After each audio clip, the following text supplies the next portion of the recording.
ఆంధ్రప్రదేశ్ రాష్ట్ర విద్యాశాఖ మంత్రి లోకేష్ వెంటనే రాజీనామా చేయాలి. డీఎస్పీపై సీబీఐ విచారణ చేయాలి. మోసపూరితమైన హామీలతో అధికారంలోకి వచ్చి ప్రజలను మోసం చేస్తున్న కూటమి ప్రభుత్వం. ఉమ్మడి చిత్తూరు జిల్లా వైఎస్ఆర్సీపీ అధ్యక్షులు భూమన కరుణాకర్ రెడ్డి, మాజీ డిప్యూటీ సీఎం నారాయణస్వామి, నియోజకవర్గ సమన్వయకర్త కృపాలక్ష్మి, నియోజకవర్గ పరిశీలకులు పృథ్వీరెడ్డి డిమాండ్ చేశారు. 750 కోట్లు మాత్రమే, కానీ నువ్వు ఇవ్వాల్సినటువంటి మొత్తం 9,500 కోట్లు వసతి దీవెనతో సహా అది కూడా ఇవ్వాలా. విద్యార్థులకు నిరుద్యోగులకు మంచి మాత్రమే సంబంధించినటువంటి పోరాటం చేస్తున్నారు. యువతీ యువకులకు 9,500 కోట్ల వసతి దీవెన, విద్యా దీవెన బకాయిలు పడ్డాడు చంద్రబాబు నాయుడు. 3,000 రూపాయల చొప్పున ఇవ్వాల్సినటువంటి నిరుద్యోగ భృతి ఇవ్వాలా, అది చెల్లించాలా. డిఎస్సి ఉద్యోగాలను 16,000 ఒక్కొక్కటి 25 లక్షలకు అమ్మినటువంటి నీచమైన పని చేపట్టారు. కాబట్టి దీని మీద నువ్వు వెంటనే రాజీనామా చేయి, సిబిఐ ఎంక్వైరీ వెయ్యాలి అన్న డిమాండ్తో ఈ రోజున 175 నియోజకవర్గాలలో ఉన్న మన నాయకులంతా నిరుద్యోగ యువకుల్ని కలుపుకొని ఈ రోజున ఈ నిరాహార దీక్ష కార్యక్రమాలు చేస్తున్నాం. అలాగే ఎల్లుండి 175 నియోజకవర్గాల్లోనూ పెద్ద ఎత్తున ఈ డిఎస్సి అక్రమాల మీద లోకేష్ రాజీనామా చెయ్యాలని ర్యాలీలు కూడా నిర్వహిస్తున్నాం. ఇంత ఘనంగా గంగాధర నెల్లూరులో కార్యక్రమాన్ని నిర్వహిస్తున్నందుకు మీ అందరికీ కూడా పేరున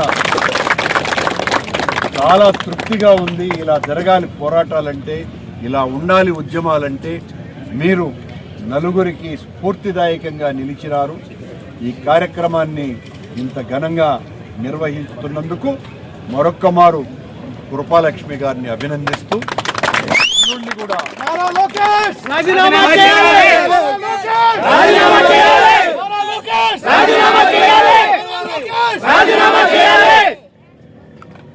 మిమ్మల్ని అందరినీ కూడా ఇక్కడ విచ్చేసిన ప్రతి ఒక్క అన్నదమ్ములకి, అక్క చెల్లెమ్మలకి, వైఎస్ఆర్సీపీ కుటుంబ సభ్యులందరికీ, మహిళా లోకానికి అందరికీ నేను తల వచ్చి నమస్కరిస్తున్నాను.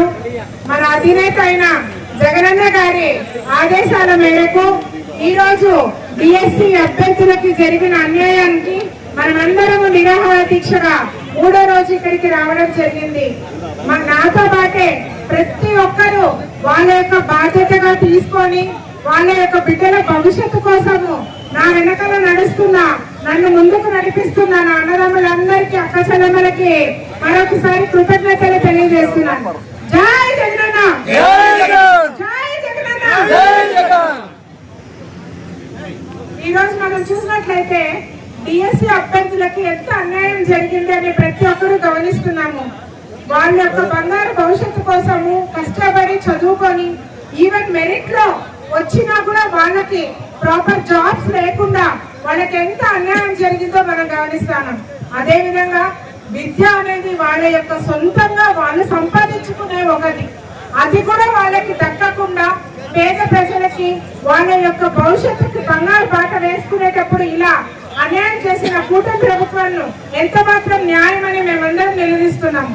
అదే విధంగా చూసినట్లయితే స్పోర్ట్స్ కోటాలో వచ్చిన వాళ్ళకి జాబ్స్ అలాట్మెంట్ చేయకుండా మిగతా వాళ్ళకి అందరికీ జాబ్స్ ఇచ్చి వాళ్ళకి అక్కడ అన్యాయం చేస్తున్నారు. ఇలా అన్ని విధాలుగా అన్ని వర్గాలు, మహిళలని, యువకులని, వృద్ధులని, రైతులని, ప్రతి ఒక్కరిని ఎక్కడ చూసినా అన్యాయమే జరుగుతుంది. ఈ కూటమి ప్రభుత్వానికి మనమందరము బుద్ధి చెప్పాలని మీరందరూ సహకరించి డిఎస్సి అభ్యర్థుల కోసం ఇంత పెద్ద ఎత్తున వచ్చి నాకు సపోర్ట్ చేసిన ప్రతి ఒక్కరికి, అలాగే ఈ నియోజకవర్గంలో ప్రతి ఒక్క అక్క చెల్లెమ్మలకు కూడా నా కృతజ్ఞతలు తెలియజేస్తున్నాను. అదేవిధంగా లోకేష్ గారు వెంటనే రాజీనామా చేయాలని, లోకేష్ గారు బాధ్యత వహించే విద్యార్థులకు జరిగిన అన్యాయానికి ఆయన వెంటనే రాజీనామా చేయాలని మరొకసారి కోరుకుంటున్నాను. జై జగనన్న. ఇక్కడ